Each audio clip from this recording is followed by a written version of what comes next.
ছিলেন, এত বড় দাড়িওয়ালা, সুন্দর জুব্বা পরালো। আপনি জানেন না কি অবস্থা। মুরব্বীর কাছে একজন গেছে, যাওয়ার পরে বলছে চাচা বড় বিপদে পড়ছে, 1000 টাকা হাওলাত দেন। বলছে দেখ হাতে টাকা নেই সব। বলছে চাচা বিরাট বিপদে আছি, আমার সন্তান অসুস্থ, একটু ডাক্তার দেখানো লাগবে। বলছে বললাম হাতে টাকা নেই।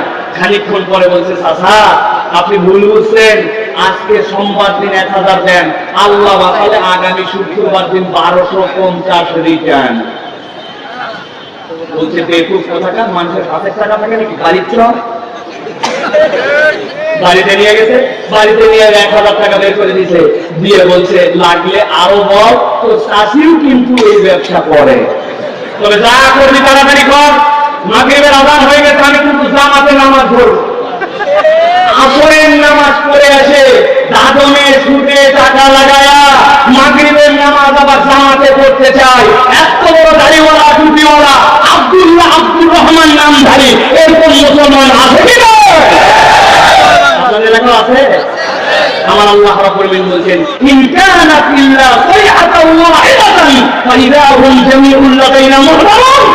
এই বান্দা একটা শব্দের মাধ্যমে আমার সামনে তোকে হাজির করব, আর তুই আমার হুকুম না মেনে ঝাল্লাবাজি করে দুনিয়ায় পার পেয়েছিস। দুনিয়া তোর কয়দিনের রে পালায় গেছিস না, হয় এখন দুনিয়া ছেড়ে বাংলাদেশ ছেড়ে পারে, কিন্তু কবর থেকে পালানোর সুযোগ আছে না। ব্যাংকে টাকা রাখলাম আমরা, এসআইবিএলে যাওয়ার পরে বলে 10,000 টাকার উপর দেওয়া যাবে। আরে কি সাংঘাতিক কথা, কয়েক লক্ষ টাকার নোট 10,000 টাকার উপরে দেয় না, বলে আমার টাকা নাই। টাকা কি হলো? টাকা করছে মানি, এটাকে বলে মানি গেম। এক ব্যাংকের থেকে নিচে 50 কোটি টাকা নিয়ে আরেক ব্যাংকে ওর 100 কোটি টাকার ঋণ আছে, ওইখানে 50 কোটি টাকা শোধ দিচ্ছে। যে বলছেন দেখছেন 100 কোটি টাকা আছে, তাই কি 50 কোটি টাকা যখন তখন আপনাকে দিতে পারছে, কি করা লাগবে? আরো 200 কোটি টাকা দেন। ওই যে টাকা 50 কোটি দিতে পারো, 200 কোটি দিলে সমস্যা কোথায়? ওই 200 কোটি দিয়ে আরেক ব্যাংকে 500 কোটি আছে, ওইটারে এনারে দিচ্ছে 100 কোটি দিয়ে বলছি বাবারে বাবা 100 কোটি রিটার্ন দিতে পারে, 500 কোটি লোক চলে যাবার না, কি করা লাগবে? 2000 কোটি দেন। এরকম করে মানি গেম খেলে দেশের টাকা সব গোলা পাচার করে দিয়ে এখন দেশে নাই, মনে করছে বাপরে বাপ দেশের বাইরে, ধরা ছোঁয়ার বাইরে। আল্লাহ বলতেছেন দেশের বাইরে হলেও আল্লাহর ধরা ছোঁয়ার বাইরে তুমি নও। আল্লাহ তুমি যেতে হবে কিনা ভালো করে বলেন। উদাহরণটা বুঝানোর জন্য বললাম, কারো প্রতি বিদ্বেষ থেকে বললাম না। ভালো করে বলেন, সামনে চারটা এটা বলবো, গভীর মনোযোগে খেয়াল করে আল্লাহ বলছেন فاليوم لا تظلم نفس شيئا ولا تجزون إلا ما كنتم تعلمون। ও আমার বান্দা, আল্লাহ রাব্বুল আলামিন তোমাকে ধরবেন, কিন্তু মনে করো না ওই দিন কোনো ব্যক্তির প্রতি জুলুম করা হবে, ওই দিন কারো প্রতি জুলুম করা হবে না, হিসাব বরাবর করা হবে। আল্লাহ বলতেছেন ওয়ালা তুজজাউনা ইল্লা মা কুনতুম তা'মালুন। তুমি যা করছো রব্বুল আলামিনের কাছে ওই দিন রিওয়ার্ড দিয়ে দেওয়া হবে। মাল্টিপ্লেক্সের মাহফিল, আসমান থেকে টপ টপ করে বৃষ্টি পড়ছিল, বাড়ির মধ্যে শুয়ে পড়তে পারতাম, কিন্তু এই কোরআনকে মহব্বত করে মাঠের মধ্যে বসেছিলাম। আমার নবী বলছেন জান্নাতে যখন মানুষ যাবে, যাওয়ার পরে একদল লোক দেখার পরে বলবে ওরে ভাই তোমাকে তো আমি চিনতাম, কিন্তু জান্নাতে তোমার এত মর্যাদা কেমনে হলো? ওই মানুষগুলা বলবে ভাই জান্নাতে, একই জান্নাতে থাকার পর আমার মর্যাদা কেন হয়েছে জানো নাকি? দুনিয়ার বুকে মাজালিসুল জিকির ছিল, কোরআনের মাজলিস ছিল, আমি তাতে দাঁত কামড়ায়া আমার সময়কে উপেক্ষা করে আমি কোরআনের মধ্যে এসে বসতাম, আমি মাজালিসুল জিকিরে বসতাম। আল্লাহ আল্লাহ নবীর কথা যেখানে হতো ওই জিকিরগুলো আমি গ্রহণ করার চেষ্টা করতাম। আমার অন্য কোন আমলে নয়, কেবল ওই সময় বিনিয়োগ করার কারণে রব্বুল আমিন আজকে আমাকে জান্নাতে মর্যাদা দিয়ে দিতে। সুবহানাল্লাহ। আল্লাহ রাব্বুল আমিন এই জন্য বলছেন ইন্না সাহাবাল জান্নাতি ইয়াওমা ফি শুগুলিন ফাকিহুন ওয়া আজওয়াজুহুম ফি যিলালিন আলাল আরাইকি মুত্তাকিউন।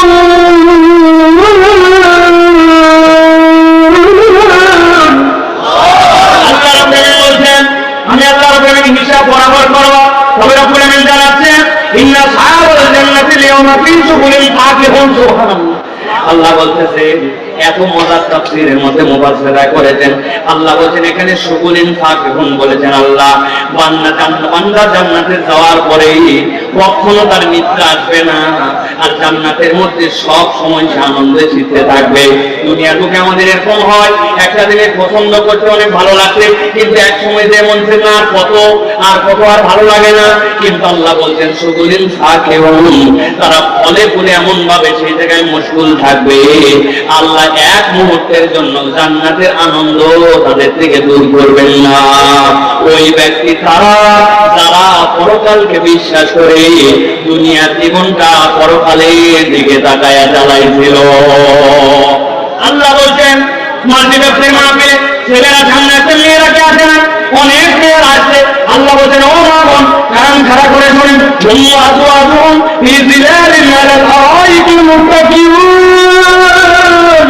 আল্লাহ বলবেন ওই জান্নাতে যাওয়ার পরে এরকম চেয়ার থাকবে, পাশাপাশি স্বামী স্ত্রী বসে জান্নাতের মজমা কায়েম হবে।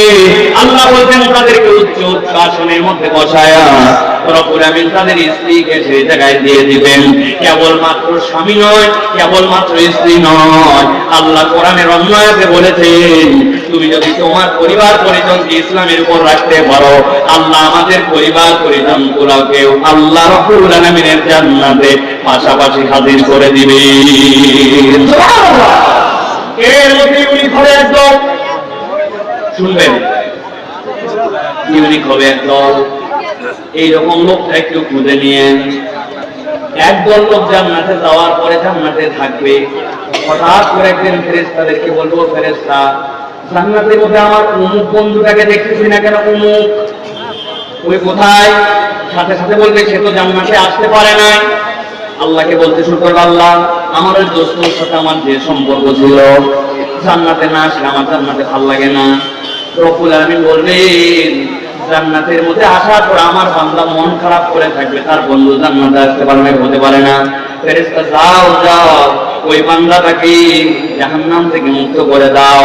জাহান্নাম থেকে যেই না তাকে উঠানো হবে, জাহান্নামের মধ্যে লোকজন বলবে আরে এই লোকের তো কোনো ভালো আমল আছে আমাদের জানা নাই, অথবা এই লোক দুনিয়ার মধ্যে অনেক কিছু করছে এরকম তো জানা নাই, এই লোক তারপরে জাহান্নাম থেকে কেমনে মুক্তি পায়?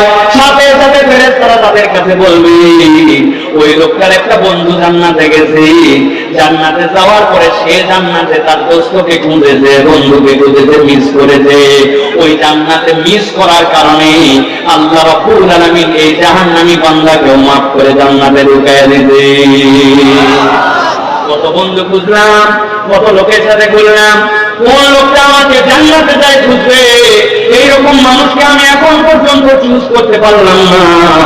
আমার সম্পর্ক বেনামাজির সাথে, আমার সম্পর্ক বিড়িখোরের সাথে, আমার সম্পর্ক গীবতওয়ালার সাথে, আমার সম্পর্ক আলেম ওলামার সাথে না, আমার সম্পর্ক এমন কোন নেককার মানুষের সাথে নয়। কত মানুষের কল্যাণে আমি আগায় আছি, কিন্তু আমার অনুবন্ধুটা আল্লাহকে পছন্দ করে, নবীর কথা বলে, ইসলামের পথে চলে, বিপদে করতে আপনি একটু সাথের মধ্যে ঝাঁপায় বসেন, আল্লাহ তাকে দিয়েছে। আল্লাহ রাব্বুল আমিন যদি এটাকে কবুল করে নেন, ওই জান্নাতে যাওয়ার পরে কিন্তু এরকম বন্ধু আপনাকে খুঁজে নিতে পারে। বলেন তো একটু চিৎকার করে আমাদের এরকম বন্ধু থাকার দরকার আছে কিনা? কথা বলতে হবে, আছে কিনা? যারাই যারা আছেন আছে কিনা? কিন্তু বাঙালি বড় চালাক, গভীর চালাক, যেই না আপনি বলবেন এরকম বন্ধুর সাথে তোমার থাকতে হবে, মন খারাপ করে আমাদেরকে বলে হুজুর সমস্যা শেষ হয়ে গেছে, এরকম লোক আর নাই, ভালো মানুষ আর খুঁজে পাওয়া যায় না কিনা? তারা এই কথা বলে একটা আউট নাম্বার ওয়ান। বললেন হুজুর এত বড় কথা আপনি বললেন ছোট মুখে, আমি এই জন্যই কথা বলি, আপনি বলেন লোক পাওয়া যায় না, এরকম লোক কোথায় পাবো? আমার বক্তব্য হচ্ছে আপনার লোক খোঁজা লাগবে কেন? আপনি আমি যদি এরকম লোক হয়ে যাই তাহলে তো অন্যজন আমাদেরকে খুঁজে পায়, নিজে হবে না অন্যকে খুঁজে, আজকে থেকে চিন্তা করেন তাহলে আমার পরিবর্তন দরকার। রব্বুল আমিন প্রত্যেকটা কথা, প্রত্যেকটা বিষয়ে রব্বুল আমিন হিসাব নেবেন, জুলুম করবেন না।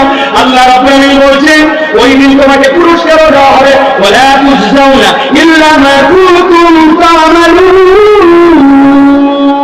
তুমি যা করেছো সবগুলা পুরস্কার আল্লাহ রাব্বুল আলামিন তোমাকে দিয়ে দিবেন।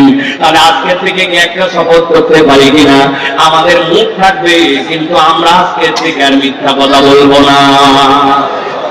রাজি আছেন? মুখ থাকবে আমাদের, মুখ দিয়ে আমরা গালিগালাজ করবো না। রাজি আছেন? গালি না দিলে আবার কেমনে ঢাকার লোক চলে? এই যে ওইখানে গালি দিতে কোনার মধ্যে শুয়োরের বাচ্চা হুজুর উঠে গেল, তুই কখনো হবে জানবি নাই। কথায় কথায় আমরা গালি দিই, কথায় কথায় আমরা মুখ খারাপ করি, শালার বেটা বলি। নিজের আপন স্ত্রীকে অনেক সময় মাথা গরম হয়ে গেলে ময়াকার বয়ে দীর্ঘই বলি। মানান করে দেবো না ভাই? মানান করা লাগবে না, খবরদার। তাহলে আজকে শপথ নিলাম যে আমরা মুখ থাকবে মিথ্যা বলবো না, মুখ থাকবে বিপদ করবো না, মুখ থাকবে গালি দিব না। রাজি আছেন ইনশাআল্লাহ? চলেন এবার আত্মীয় আয়াত বলবো, চলেন। আল্লাহ রাব্বুল আলামিন বলছেন ওই দিন তাদের স্ত্রীকে নিয়ে তারা ওইখানে সুন্দরভাবে তারা উদযাপন করবে, এলান দিয়ে দিয়ে রব্বুল আলামিনের মজলিসের মধ্যে তারা হাজির হবে। আল্লাহ বলেন লাহুম ফিহা ফাকিহাতুন ওয়া লাহুম মা ইয়াদউন। প্রত্যেকটা শব্দ আল্লাহ বেছে বেছে চয়েস করেছেন। আল্লাহ এই জায়গায় বলেন নাই লাহুম ফিহা ফাকিহাতুন ওয়া লাহুম মা ইয়াসআলুন। আল্লাহ বলছেন তাদের জন্য ফল থাকবে আর তারা অন্তরে যা চাইবে। ইয়াসআলুন আল্লাহ বলেন নাই আপনি যদি কোনো কিছু কামনা করেন তাহলে তার পিছনে আপনার প্রচেষ্টা লাগে, কিন্তু আল্লাহ বলেন ইয়াদউন, ওই বান্দা ডাকতে দেরি হাজির হতে দেরি নাই। সুবহানাল্লাহ। নবীজি সাল্লাল্লাহু আলাইহি ওয়াসাল্লাম জান্নাতের বর্ণনা দিচ্ছেন। এক সাহাবিয়া লাফতে এসে বলছে ইয়া রাসূলুল্লাহ, অনেক তো শুনলাম জান্নাতের বর্ণনা, আপনার কাছে কেবল জানতে চাই জান্নাতের মধ্যে অত কিছু লাগবে না, জান্নাতের মধ্যে একটা ইয়ামাহা এফজেডএস মোটরসাইকেল পাওয়া যাবে কিনা? কয় হুজুর, নবীদের ওই সময় তো মোটরসাইকেল ছিল না, কিভাবে সাহাবী কথা বললেন? হ্যাঁ, ওই সাহাবী ঘোড়া চালাতে নিয়ে এসে বলতেন ইয়া রাসূলুল্লাহ, জান্নাতের মধ্যে ঘোড়া পাওয়া যাবে কিনা? নবীজি বলছেন হ্যাঁ, না ঘোড়া পাওয়া যাবে না। একটু আগে আপনি বলছেন ঘোড়া কেন, যা ইচ্ছা তাই পাওয়া যাবে, এখন বলছেন ঘোড়া পাওয়া যাবে না। নবীজি বললেন ঘোড়া তো পাওয়া যাবে কিন্তু দুনিয়ার তো এরকম ঘোড়া হবে না। তোমার ঘোড়াটা হবে স্ফটিকের মতো। ওই যে টেবিলের উপর আগে থাকতো এক ধরনের দেখেন পেপার ওয়েট, ভিতরে ফুল থাকতো, এপার ওপার দেখা যায় দেখছেন, আর ঘোড়াটা স্ফটিকের মতো হবে। ওই ঘোড়াটা 70,000 আর পর্দা পাকা হবে। ঘোড়ার পিঠে উঠে একবার তুমি বসে বলবে চল, তোমার চোখের পলক ফেলার মধ্যে আল্লাহ জান্নাতের মধ্যে 70,000 বছরের রাস্তা তোমাকে পার করায় দিবে। এক সাহাবী বলছে ইয়া রাসূলুল্লাহ, ইয়াং সাহাবী ওর মোটরসাইকেল লাগবে, আমি ভারী সাহাবী আমার 4 চাকা লাগবে। আর ওই 4 চাকা কি উঠ? আল্লাহ নবী বুঝলেন আমার সাহাবীদের মনের মধ্যে জোশ এসে গেছে। নবীজির সাথে সাথে বলেন ও সাহাবীরা, এক একজন তো এক এক কথা এখন বলবে, আমি তোমাদের জন্য কনক্লুশন দিয়ে দেব। নবীজি বললেন মাল আইনুন ওয়া উযুন সামিআ ওয়া খাতার আলা কলবি বাশার। ও আমার উম্মত, তোমার যা কান যে পর্যন্ত শুনেছে, তোমার কানের সৌন্দর্য শোনা যেখানে শেষ, তোমার চোখ যে পর্যন্ত সৌন্দর্য দেখেছে যেখানে দেখা শেষ, আর তোমার অন্তর যে পর্যন্ত কল্পনা করেছে, তোমার অন্তরের কল্পনা যেখানে শেষ, আল্লাহ রাব্বুল আলামিন জান্নাত সেখান থেকে তোমার জন্য দেওয়া শুরু করবে। সুবহানাল্লাহ। ওই জান্নাতে আমরা যেতে চাই তো প্রিয় ভাইরা, আল্লাহ রাব্বুল আলামিন তরিকা বলে দিচ্ছেন এবার যে ওই জান্নাতে যদি যেতে চাও এই 2টা আয়াত বুঝে নিয়ে বাড়িতে চলে যাও। কেমনে যাবে? গভীর মনোযোগে খেয়াল করেন। আল্লাহ বলেন সালামুন কওলান মির রাব্বির রহিম ওয়া মুমতাজুল ইয়াওমা আইয়ুহাল মুজরিমুন।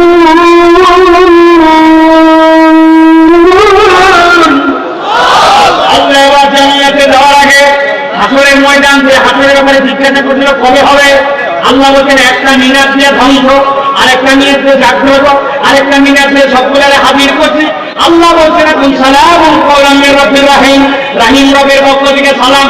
আল্লাহ স্বয়ং সালামকে বলবেন এই ফেরেশতারা কাজে নামো, ধরো ফেরেশতারা কাজে নামো। ফেরেশতারা সবগুলা রেডি হয়ে গেছে। ধরো বলছেন আল্লাহ, কাদেরকে ধরো? আল্লাহ বলেন মুমতাজুল ইয়াওমা আইয়ুহাল মুজরিমুন। দুনিয়ার বুকে অপরাধী আর ভালো বান্দা সবগুলা অশ্লীল করেছিল, কিন্তু ওই দিন যাওয়ার পরে আল্লাহর নেককার বান্দা আর বদকার বান্দাদেরকে আল্লাহ আলাদা করে দিবে। আল্লাহু আকবার। নামাজ কম পড়ছে আর বেশি পড়ছে, আল্লাহকে মানছে আল্লাহকে মানে নাই, সকলেই সূর্যের রশ্মি পেয়েছে, সকলে অক্সিজেন পেয়েছে, আল্লাহ বলবেন কম করেন নাই, কিন্তু আল্লাহ বলবেন আজকে আলাদা করো, কোনটা যদিও মাইয়া মুজিবুন, আজকে তারা মুজিব তাদেরকে আলাদা করো, আর আজকে তারা ভালো বান্দা তাদেরকে আলাদা করে দাও। এরপর আল্লাহ রাব্বুল আলামিন জিজ্ঞাসা করবেন আপনাদের কাছে আমাদের কাছে, আল্লাহ রাব্বুল আলামিন জিজ্ঞাসা করাচ্ছেন, মুফাসসিররা ব্যাখ্যা করছেন সালামুন কওলাম মির রাব্বির রহিম বলার নাম কারণ কি? আল্লাহ নিজেকে রহিম রব বললেন কেন? আল্লাহ রাব্বুল আলামিন ওই দিন ঈমানদারদেরকে স্পেশাল নিয়ামতে আলাদা করবেন, আর আল্লাহ যখন আলাদা করবেন মুজরিমদের কাছে তখন জিজ্ঞাসা করবেন আলাম আহাদ ইলাইকুম ইয়া বানি আদম আল্লা তা'বুদুশ শাইতান ইন্নাহু লাকুম আদুউম মুবিন। আল্লাহ কি জিজ্ঞাসা করছেন? আমার শেষ আয়াত, গভীর মনোযোগ দেন, ঠান্ডা মাথায় বোঝেন। আল্লাহ বলছে আলাম আহাদ ইলাইকুম, আমি কি তোমাদের কাছ থেকে ওয়াদা নিয়েছিলাম না? আমি কি তোমাদের কাছে বার্তা পরিষ্কার করি নাই? আমি কি তোমাদেরকে জানাই নাই? কি জানাই নাই? আল্লাহ রাব্বুল আলামিন বলছেন আল্লাহ তা'বুদুশ শাইতান, তোমরা খবরদার কেউ শয়তানের উপাসনা করবে না। আমি জিজ্ঞাসা করব, একটা জবান বন্ধ থাকবে না, সবগুলো মুখে উচ্চারণ করতে হবে। বলেন তো আমরা এখানে কেউ শয়তানের ইবাদত করি? সবাই বলেন শয়তানের ইবাদত করি। এবার জিজ্ঞাসা করব, বলেন তো যারা আমাদের হিন্দু ভাই আছে সনাতন ধর্মাবলম্বী, ওরাও যে পূজা পার্বণ করে, ওদেরকে যাই যদি বলেন তোমরা কি শয়তানের ইবাদত করো, হিন্দুরা কি বলবে নাকি শয়তানের ইবাদত করে? যদি খ্রিস্টান ভাইদের কাছে যাই বলেন তোমরা যে চার্চে যাও, তোমরা তুমি আর শয়তানের ইবাদত করো, ও কি স্বীকার করবে আমি শয়তানের ইবাদত করি? তাহলে মুসলমানও বলতেছে আমি শয়তানের ইবাদত করি না। আবার যেই ব্যক্তি খ্রিস্টান সেও বলে শয়তানের ইবাদত করি না, আবার যেই ব্যক্তি হিন্দু বলে সেও শয়তানের ইবাদত করি না। কিন্তু আল্লাহ বলতেছেন আলাম আহাদ ইলাইকুম ইয়া বানি আদম আল্লা তা'বুদুশ শাইতান, আমি তোমার কাছে প্রতিশ্রুতি নিয়েছিলাম তুমি শয়তানের উপাসনা করবে না, কিন্তু আজকে তোমার শয়তানের ইবাদত পাওয়া গেছে। মুফাসসিররা বলছেন সূরা ইয়াসিনের রূহ হচ্ছে দুইটা কথা, এইটা হচ্ছে একটা, আর শেষ আয়াতে আল্লাহ রাব্বুল আলামিন বলেছেন সেইটা ইদা আরাদা শাইআন ইয়াকুলা লাহু কুন ফায়াকুন। ইয়াসিন অনেক বড়, কিন্তু ইয়াসিনের মূল কথা দুইটা, তার মধ্যে একটা হচ্ছে আল্লাহ তা'বুদুশ শাইতান, শয়তানের উপাসনা তোমরা করবে না। আমরা কেউ বলি না শয়তানের উপাসনা করি, কিন্তু আল্লাহ বলতেন শয়তানের উপাসনা হয়। এর দ্বারা বোঝা যায় আমাদের কাছে অনেকের কাছে ইবাদতের কনসেপ্টটাই ক্লিয়ার নয়, ঠিক না? ইবাদত কাকে বলে? এক মিনিট গভীর মনোযোগে বলেন। মুফাসসিররা কেরাম বলছেন ইসমুন জামিউন লিকুল্লি মা ইউহিব্বুহুল্লাহ ওয়া ইয়ারদাহু মিনাল আকওয়ালি ওয়াল আ'মালিল বাতিনা ওয়াজ যাহিরা। আমল আর ইবাদত বুঝো, ইবাদত হচ্ছে ওইটা যেইটা আল্লাহ রাব্বুল আলামিন পছন্দ করেন, কাজ কথা প্রকাশ্য অপ্রকাশ্য আল্লাহ সন্তুষ্ট হন এরকম কাজ কথা প্রকাশ্য অপ্রকাশ্য, এইটা যখন আল্লাহর জন্য ডেডিকেটেড করে ওইটার নাম হচ্ছে ইবাদত। এটা নাম কি? আর যদি আল্লাহর জন্য ছাড়া অন্য কারোর জন্য হয় ওটা তখন শয়তানের ইবাদত হয়ে যায়। এই জন্য বলা হচ্ছে আন্নাল ইবাদাতি আরবা'আ মারাতিব, ইবাদতের চারটা মারাতিব আছে, চারটা অবস্থা আছে। এক নম্বর কওলুল কলব, আপনার অন্তর থেকে বলতে হবে।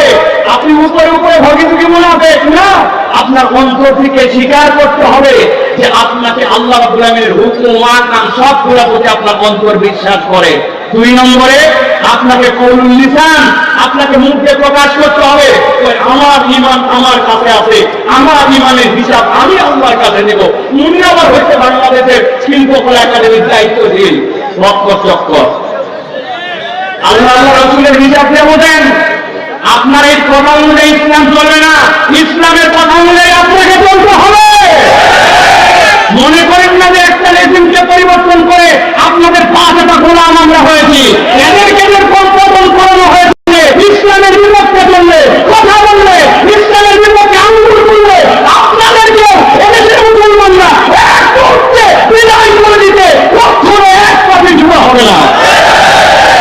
করে তোলেন, ভালো করে বলেন। মারাতিবুল ইবাদা চারটা, আপনার কথা অনুযায়ী হবে না। অন্তরে বিশ্বাস করতে হবে, মুখে প্রকাশ করতে হবে, তারপরে আপনাকে আমালুল কলব লাগবে। অন্তরের কতগুলো আমল আছে, এইগুলো আপনাকে অন্তর দিয়ে আমল করতে হবে। অন্তরে দেখা যায় না আল্লাহকে ভয় করেন, অন্তরে দেখা যায় না আল্লাহর প্রতি আপনি আশা করেন, অন্তরে দেখা যায় না আপনি দ্বীনের প্রতি ইখলাস দিয়ে কাজ করেন। মাল্টিপ্যাক চিন্তা করছে এত বড় একটা প্রতিষ্ঠান, একটা ওয়াজ না দিলে হয়, আমাদের ইজ্জত থাকে বছরে, ওই জন্য একটা দিয়ে দেখালাম, দেখ কত বড় আয়োজন করি। আল্লাহ মাফ করুন, ওনাদের অন্তরে এইটা নাই। কিন্তু এইটা কি অন্তর ছাড়া বাহির দিয়ে দেখানো যায়? এটা অন্তরের। এই জন্য ইবাদতের অংশটা বোঝেন, কওলুল কলব, কওলুল লিসান, আমালুল কলব, আল আমালুল জাওয়ারিহ। আপনার জন্য প্রকাশ্য আমলও আপনাকে করতে হবে। আমার সালাতের হিসাব আমি দেব, এত সোজা কথা নয়। আপনাকে সালাত প্রকাশ্য ইবাদত, সালাত করতে হবে। জিহাদ প্রকাশ্য ইবাদত, জিহাদ করতে হবে। ইহসান মিলাল খালক, মানুষের প্রতি দয়া দেখানো, এটা দেখানোর আপনাকে দেখাতে হবে। এই চারটা সমষ্টির নাম হচ্ছে ইবাদত। আল্লাহ বলছেন, আমি তোমাকে বলছি ইবাদত ছাড়া শয়তানের ইবাদত করবে না। এখন যে এই চারটার বাহিরে যাবে ইবাদত করবে, কিন্তু ওইটা শয়তানের হয়। নামাজ পড়তে চুপ করে, কিন্তু ভাবতেছে আমি নেতা মানুষ, যদি নামাজ না পড়ে মানুষ বলবে বেনামাজি, ভোট দিবে না। তুমি আল্লাহর জন্য নামাজ পড়ে না, নামাজ পড়ো ভোটের জন্য। তাহলে ওইটা কি ইখলাস থাকলো না? তাহলে আপনি বিশ্বাস করছেন, কওলুল কলব আছে, আপনার কওলুল লিসানও আছে, কিন্তু আপনার ইখলাস হয়নি আমলের মধ্যে। অতএব আমালুল জাওয়ারিহ এবং আমালুল কলব, এই জিনিসটা বুঝে নিতে হবে। আল্লাহ রাব্বুল আলামিন এই জন্য বলছেন, আলাম আহাদ ইলাইকুম ইয়া বানি আদম আল্লা তা'বুদুশ শাইতান। খবরদার, শয়তানের ইবাদত করা যাবে না। আল্লাহ তাআলা যা কিছু ওইগুলা শয়তানের জন্য আপনার।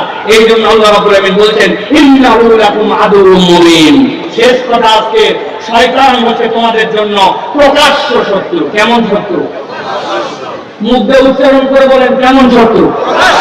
সবাই বলে নাই, লাস্ট চান্স দিলাম, শয়তান কেমন শত্রু? এই কথা এমনি এমনি ধরে বলাই নাই, শয়তান প্রকাশ্য শত্রু বলছি। কারা কারা এবার শয়তান দেখছেন হাতে? কেবল বললেন আপনি প্রকাশ্য শত্রু। প্রকাশ্য শত্রু মানে দেখা লাগবে, এটার মানে বুঝতে হবে, এটার মানে বুঝতে হবে। আমি ছোট্ট একটা উদাহরণ দিয়ে কথা শেষ করি প্রিয় ভাইরা। কথার অনেক ছিল, কিন্তু রাত গভীর হয়ে গেছে, 12টার কাছাকাছি, আর কথা বলা উচিত হবে না, এই জন্য শেষ করে দিচ্ছি। তাছাড়া কথা আরো ছিল। রাসূলুল্লাহ সাল্লাল্লাহু আলাইহি ওয়াসাল্লামের সাহাবীদেরকে আলামা হাবিলাইকুম, এরপর আল্লাহ রাব্বুল আলামিন বলেছেন, ওয়ানি হুদুমি হাযা সিরাতুল মুস্তাকিম। হযরত আয়েশা সিদ্দিকা রাদিয়াল্লাহু তাআলা আনহা কোরআনের 10টা আয়াত দিয়ে এই আয়াতের তাফসীর করছেন, লিখে আনছিলাম, কিন্তু অতদূর যাব না। শয়তান প্রকাশ্য শত্রু মানে কি? মানেটা বোঝেন।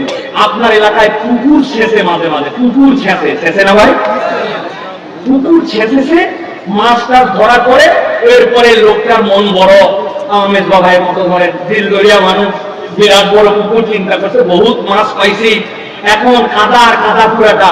বুঝে থাকলে বলবেন, এখানে বিভিন্ন জায়গার বাংলাদেশের মানুষ আছেন, পুকুরে আর কোনো পানি নাই, মাছও চোখে দেখা যায় না, খালি কাদা ক্যাতক্যাতা। বলেন তো এখনো কিছু মাছ ধরা বাকি আছে না? না বাবা, সবাই বলে দেখি কি মাছ আছে বলে, শোল আছে, টাকি আছে কিছু, গুলশি আছে কিছু, কথা বলেন। এখন সবাই মিলে ছেড়ে দিতে, ছেড়ে দেওয়ার পরে সবাই এখন যাওয়ার পরে হাসতায় হুসতায় মাছ ধরতেছে। 10 বন্ধু মিলে মাছ ধরে, অনেকেই ঘুষি তোলে, তারা বায়ন তোলে, অনেকেই ওর মধ্যে থেকে বায়ন তোলে, আর এক দোস্তর কপালে কোনো মাছই নাই। অনেকক্ষণ মন খারাপ, আর যারাই মাছ তোলে, মাছ আঙ্গুল দিয়ে কাদা আঙুলে একটু ধারা দিয়ে দেখায়, ওই দোস্ত অনেকক্ষণ পরে নিচে হাত দিতে, হাত দিয়ে ধরতে দেয়, ধরে বলতেছে আল্লাহ যে এতক্ষণ দেয় নাই, ভালোই, কারণ তোরা এতক্ষণ যা ধরছিস আর আমি যে দোষ ধরছি, এতে বুঝছি তোদের 10টার সমান আমার একটা। এখন চিন্তা করছি, এতক্ষণ ওরে দেখায় দেখায়, তারা মাছ দেখায় দেখায় ওরে মজা নিছে, অত মনের মধ্যে ঝাল আছে, ও এখন মাছ তোলার আগেই ধরে বলতে দেখ দেখ টাকায় দেখ কি তুই। লোকজন চিন্তা করছে, হায় এতক্ষণ চিৎকারি করলাম, বড় মাছটা শোলটায় বলে আমার হাতে পাচ্ছে, সাথে সাথে ওর ধরে টানবে আল্লাহর নামে মুখে শুনে বুঝে থাকলে বলেন তো কি উঠে? একটা লোক বন্ধ রাখবে না, বলেন কি উঠাইছে? কিন্তু বলেন তো যে সাপটা উঠেছে, সাপটা কি সাপ? কামড়ালেও বিষ লাগে না, যদি কামড়ায় গোবর লাগাই দিলে সাইডে যায়। কিন্তু ধরা সাপ বলে হবে কি, উঠানোর পরে ওই সাপ নামে তার হৃদয়ে একটা ভয় থাকার কারণে একটু হলেও তার আতঙ্ক লাগে। আমার আল্লাহ বলছেন, ইন্নাশ শাইতানা লাকুম আদুউম মুবিন, শয়তান তোমাদের প্রকাশ্য শত্রু। আমি আল্লাহ জানাই রাখলাম, দেখতে পাও না, কিন্তু শয়তানি যারা করে, শয়তানের পদক্ষেপের অনুসরণ করে, সেটা কম হোক বেশি হোক, কোন অজুহাতে ঈমানদার গ্রহণ করতে পারবে? একটু করলে কি হবে? আছে না ভাই? খবরদার এই কথা বলা যাবে না। একটু করলে কি হবে বললে বিপদের বাজার হবে। মিউজিক বাজায়, বিয়ে শাদীতে অনুষ্ঠান হয়, মুরব্বী হাজী সাহেব তার বাড়ির থেকে আসার পরে বলছে, হাজী সাহেব আপনার বাড়িতে যাওয়ার পরে শুনতেছি খালি দৃষ্টি দৃষ্টি দৃষ্টি দৃষ্টি, কি ব্যাপার? বলতেছে, বাবা তোরও বেটি আছে, তোরও বিয়ে দেওয়া লাগবে, 2টা দিন সহ্য কর, বাচ্চা কাছে পরে। আছে কিনা? আপনি কোন অজুহাতে এটা করতে পারবেন না, তাহলে আপনি শয়তানের পদাঙ্ক অনুসরণ করলেন। মনটা খারাপ, স্যাড, এই জন্য কানের মধ্যে হেডফোন লাগায়া উনি বৃষ্টি বৃষ্টি শুনতেছে। মন খারাপ থাকলে গান শোনা যায় না, বয়স কম হলে তো গাড়ি কাটা যাবে নয়। এখন বয়স টাকা পক্ষে নামাজ বাদ দেওয়া যাবে তো না, ব্যবসায়ীর সাথে মিথ্যা কথা একটু বলা যাবে না। খবরদার, ইন্নাশ শাইতানা লাকুম আদুউম মুবিন, ওই শয়তান ধোঁকা দিয়া তোমাকে জাহান্নামে নিয়ে যেতে চায়। অতএব শয়তানের ধোঁকায় আমরা যেতে চাই না। আল্লাহ বলছেন, ওয়ানি আবুদুনি হাযা সিরাতুল মুস্তাকিম, তোমরা আল্লাহ রাব্বুল আমিনের সিরাতুল মুস্তাকিমের পথ অনুসরণ করে নাও। যুবক ভাই, 1 মিনিট একটু সময় নাই, 1 মিনিট একটু সময় নাও। ওয়ানি আবুদুনি হাযা সিরাতুল মুস্তাকিম বুঝো। মোবাইলটা বের করছি, মাল্টিপ্যাক্সের মাহফিলে আসবো, কোন দিক দিয়ে ঢুকবো, গুগল অন করলাম। গুগল অন করে যেই না আমি সার্চ দিচ্ছি, আমাকে বলতেছে ফার্স্ট আপনি আপনার যে লোকেশন আছে লোকেশনটা সিলেক্ট করেন। লোকেশন সিলেক্ট না করলে আমি কেমনে বুঝবো আপনি কোথায় যাবেন? ফাইন, আমি আমার লোকেশন সিলেক্ট করলাম, দারুস সালাম। আপনাকে পরে বলতেছে হোয়ার ইউর ডেস্টিনেশন, আপনি ডেস্টিনেশন লেখেন, আমি মাল্টিপ্যাক্স। এবার আমার এখানে চলে আসছে ডাইরেকশন, আপনি ডাইরেকশনে যেই না ক্লিক করবেন, সাথে সাথে আপনাকে রাস্তা দেখাবে। আসেন দারুস সালাম, যাবেন মাল্টিপ্যাক্স, আপনার রাস্তা একটা গাজীপুর দিয়া, আরেকটা সন্ধ্যা দিয়া, আরেকটা ভিতর দিয়ে জামসিং দিয়া। জামসিং এর রাস্তাটা আজকে আপনার জন্য ঝান্ডট কম, এখানে সময় লাগবে কম, কত সিলেক্ট করবেন, আপনি এই জায়গায় আসবেন। বলেন তো ভাই, গুগল অ্যাপ ব্যবহার করে আমরা এইরকম ভাবে চলাফেরা করি কিনা? মুরব্বীরা হবা করেন না, আপনার মাঠের মোবাইল ইয়াংরা শেষ কথা বুঝো ভাই। ওয়ানি আবুদুনি হাযা সিরাতুল মুস্তাকিম, আল্লাহ বলতেছেন বান্দা কোরআন পড়ার পরে তুই কি বলছিস? ইয়াকা না'বুদু ওয়া ইয়াকা নাস্তাঈন। আল্লাহ বলেন, তুই কোথায় আছিস? বলে আল্লাহ আমি তোমারই কেবল ইবাদত করি, তোমার কাছে কেবল সাহায্য চাই। আল্লাহ বলছেন, দেখো হয়ে গেছে, তোর লোকেশন আমি জেনে ফেলছি বান্দা, এখন বল কি চাস? ইহদিনাস সিরাতাল মুস্তাকিম। আল্লাহ আমি সরল সঠিক রাস্তা চাই। আরে বাবা, রাস্তা তো অনেকগুলা, কোন দিক দিয়ে যাবি, সেই দিক দিয়ে নিরাপদ, সেই দিক দিয়ে সহজে যাওয়া যায়, শর্টকাট, ভুল হলে আল্লাহ মাফ করে দেয়, কোন পথ? আল্লাহ বলছেন সিলেক্ট কর, ইয়াকা না'বুদু ওয়া ইয়াকা নাস্তাঈন, ইহদিনাস সিরাতাল মুস্তাকিম সিরাতাল লাযীনা আন'আমতা আলাইহিম। ওই রাস্তা দেখান যে রাসূলরা চলেছেন, সিদ্দিকরা চলেছেন। আল্লাহ বলছেন ওই রাস্তা দেখান না, ইহুদি নাসারা যেই পথে গেছে। কোন বান্দা যদি চাই মনোবাক্যে একবার বলে শয়তানের উপাসনা করি না, ইহদিনাস সিরাতাল মুস্তাকিম, আল্লাহ ওই বান্দাকে হেদায়েতের রাস্তা দেখানো নিজের উপরে দায়িত্ব বানায় নেন। সুবহানাল্লাহ। থেকে শপথ হোক, 1 বছর পরে হয়তো আপনাদের সাথে দেখা হবে, আমরা শয়তানের পদাঙ্ক অনুসরণ করব না। ছোট হোক বড় হোক, মোবাইল দেখতে খারাপ একটা অ্যাপ চলে আসছে, মুসলমান চোখ সরাই ফেলছে, সরাই অন্যদিক সরাইছে, ফেসবুক চলাতেই হয়, দেখলাম না এটা, চোখ বন্ধ করে ফেলছি। আল্লাহ দেখবেন এইটা শয়তানের ছোট থেকে ছোট কোন রকম সে পদাঙ্ক অনুসরণ করে না। আমরা কি শপথ নিতে পারি আল্লাহর পথে চলবো, শয়তানের পথ বর্জন করবো? ইনশাআল্লাহ, ইনশাআল্লাহ। মনে থাকবে প্রিয় ভাইরা, অনেক কথা কিন্তু এর মধ্যে বলা হয়ে গেছে। আল্লাহ রাব্বুল আমিন আমাদেরকে আল্লাহ